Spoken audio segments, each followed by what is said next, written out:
Just sign here, Ms. Bennett, the real estate agent smiled, sliding the final document across the table. I gripped my pen tightly, trying to steady my shaking hand. At 28, I was about to buy my fourth property, a luxury apartment building in downtown Seattle. But instead of feeling triumphant, my mother's words from 6 years ago echoed in my mind. You'll never own anything valuable, Sarah. Some people are just meant to be renters. The memory transported me back to that rainy Sunday afternoon in my mother's kitchen. 6 years ago. I'm thinking of buying a small condo, I announced during our weekly family lunch. I've saved enough for a down payment. The laughter started with my mother and rippled around the table. My sister Jessica nearly choked on her wine, while her husband Brad smirked behind his napkin. Oh, sweetie, Mom wiped tears from her eyes. With what money? Your little bookkeeping job barely covers your rent. I've been saving, I insisted. And I've started a side business doing financial consulting. Financial consulting? Jessica interrupted. You're just doing rich people's taxes. Mom reached across the table, patting my hand with condescending sympathy. Some people are born to own things, Sarah. Others, well, there's no shame in renting forever. Like father, Brad added, referring to my dad who'd left years ago, allegedly a failure at everything he'd tried. I pulled my hand away from Mom's. My business is doing well. I understand real estate investment and You'll never own anything valuable, Mom sneered, her amusement turning to anger. Stop embarrassing yourself with these ridiculous dreams. Look at your sister, she married well, lives in a beautiful house.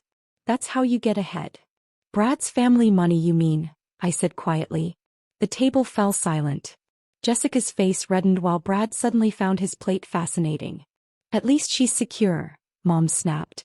While you waste time with your little business schemes, playing at being an entrepreneur. Just like your father, all dreams, no substance. I stood up, my chair scraping against the floor. Thank you for lunch, Mom. I won't waste any more of your time. Sarah, don't be dramatic. But I was already walking out, their laughter following me like a bitter wind. What they didn't know was that my little business had already grown beyond tax preparation. I'd spotted a pattern in my wealthy clients' investment strategies. They were all rushing to buy properties in specific upcoming neighborhoods. So I started studying learning planning. That night, I sat in my rented studio apartment, surrounded by market research and investment proposals. My phone buzzed with a text from Mom. Hope you're not upset about lunch. Just trying to protect you from disappointment. Some people aren't meant for big things. Love you. I turned off my phone and opened my laptop. On the screen was an email from my biggest client. Sarah, reviewed your property investment strategy. Brilliant analysis. Would you be interested in managing some real estate investments for us? First project, converting an old warehouse into luxury lofts. My hands stopped shaking as I typed my response. I'm in. Over the next 6 months, I worked 18-hour days. My little consulting business expanded into property management. I learned every aspect of real estate investment, zoning laws, market trends, renovation costs. The warehouse project tripled my clients' investment. Word spread. More clients came. I started buying properties through my own company, Bennett Investment Group, big. Small properties at first, then larger ones. Each success built on the last. 1 year after that fatal family lunch, I moved out of my studio into the penthouse of my first apartment building. Now, sitting in this gleaming office about to sign for my largest acquisition yet, I couldn't help but smile. Because this building wasn't just any property. It was the missing piece in my carefully crafted revenge. Miss Bennett. The agent's voice pulled me back to the present. Is everything okay? I signed the papers with a flourish. Perfect. And please call me Sarah. We'll be doing a lot more business together. As I walked out of the office, my phone buzzed. A notification from my banking app. Purchase complete. Oakwood Heights Properties. My mother's building complex was now mine. She just didn't know it yet. 3 weeks after purchasing Oakwood Heights, I sat in my penthouse office reviewing the complex's financial records. What I found was worse than expected. Mom and Jessica, who managed the property for the previous owners, had run it into the ground. Unpaid maintenance bills, skipped safety inspections, and questionable accounting practices littered the files. They'd been pocketing repair fees while leaving the buildings to deteriorate. Classic mom, taking shortcuts while preaching about proper success. My intercom buzzed. Ms. Bennett? Your sister is here regarding the Oakwood Heights management position. Send her in. I turned my chair toward the floor-to-ceiling windows, hiding my face. Jessica strutted in, designer heels clicking against marble floors. She hadn't recognized my company name on the meeting request. Bennett was our father's surname, which she'd abandoned years ago for our stepfathers. I'm here about the property manager position, she announced, confidence oozing from every pore. Though I don't see why it's necessary. I've been managing Oakwood Heights for years. Yes, I swiveled to face her. I know exactly how you've been managing it.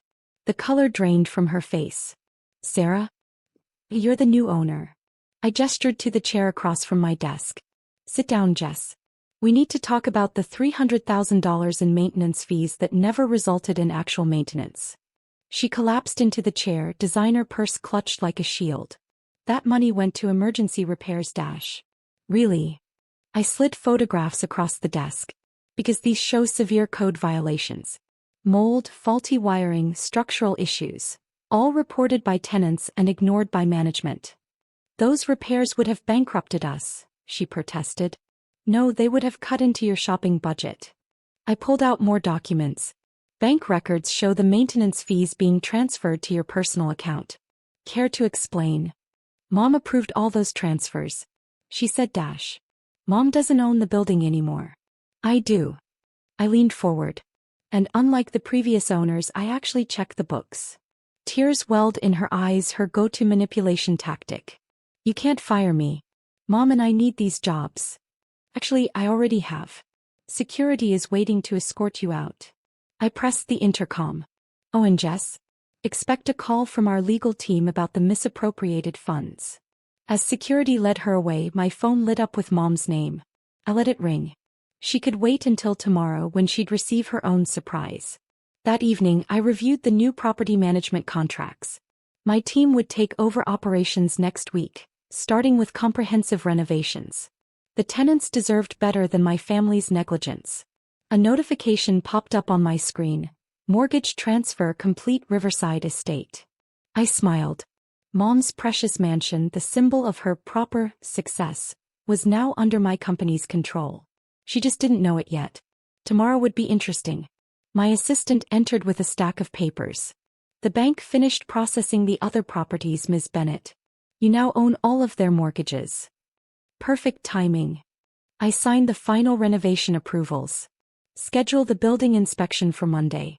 And make sure all residents receive notice about the upcoming improvements. Even your mother's penthouse unit? Especially her unit. I stood up, walking to the window. It's time she learned what real property management looks like.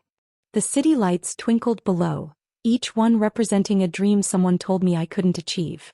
But tomorrow would bring a different kind of illumination, the kind that comes with realizing your worthless daughter now owns everything you thought she never could. The next morning, I arrived at Oakwood Heights early. From my car, I watched Mom march into the management office, designer handbag swinging like a weapon. Right on schedule. 5 minutes later, my phone exploded with calls and texts. What is this letter? Call me immediately. Your sister told me everything. I waited another hour before walking into the building. Mom was still there, pacing the lobby, face flushed with anger. She froze when she saw me. You, she hissed. You're behind this? I smiled, adjusting my suit jacket. Behind what, Mom?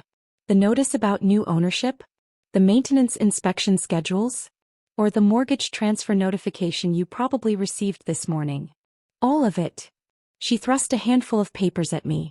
This company, Bennett Investment Group, they bought everything. The building, the mortgages, even my house. How dare they? I dare quite easily, I interrupted. After all, I own the company. The papers fluttered to the floor as her hands went limp. What? Remember when you said I'd never own anything valuable? I bent down, collecting the scattered documents. Funny how things work out. She sank onto a lobby chair, designer outfit suddenly looking cheap under the fluorescent lights. But your little tax business grew up. I handed her back the papers. Just like I did. though you were too busy mocking my dreams to notice. So what now? Her voice trembled. You'll throw us out? Take everything. No, Mom. I'm not you. I pulled out a contract. I'm offering you and Jessica a chance to keep your homes with conditions. She snatched the document, eyes scanning frantically. Repayment plan, maintenance compliance, financial oversight. You'll pay back every dollar you stole from maintenance fees. Both properties will undergo complete renovations at your expense. And you'll take property management courses if you want to keep working here. This is extortion. This is business. I stepped closer. You taught me that some people are born to own things. Turns out you were right. I was born to own everything you thought I couldn't. Tears formed in her eyes, real ones this time, not the manipulative kind Jessica had perfected. Sarah, we're family. Family. I laughed softly. Family supports each other. Family believes in each other's dreams. You and Jessica? You're just tenants now. Better start reading those lease agreements carefully. As I turned to leave, she called out, Your father would be proud. I stopped. Actually, he already is. What? Dad's been my silent partner since year 2. Those failures you mocked? He was investing in startups, building connections. When I showed him my business plan, he knew exactly which doors to knock on. The color drained from her face. All this time. He believed in me, Mom. That's all I ever needed, someone to believe in me. I walked to the elevator, pausing before stepping in. When, Mom? The renovation cruise starts tomorrow. I'd pack up anything valuable, assuming you actually own anything valuable. The doors closed on her shocked face. As the elevator rose to the penthouse that would soon be my new office, I thought about the journey that brought me here. From a dreaming bookkeeper to a property mogul, from being mocked at family lunches to owning their homes. Success, I've learned, isn't just about proving others wrong. It's about proving yourself right. And sometimes the best revenge isn't taking everything from those who doubted you. It's showing them that you can own it all, while giving them a chance to learn their lesson. My phone buzzed with a text from Dad. Proud of you, kiddo. Dinner tonight to celebrate. I smiled, typing back. Absolutely. My treat. I own this restaurant now too. Because that's the thing about being told you'll never own anything valuable. It makes owning everything feel that much sweeter.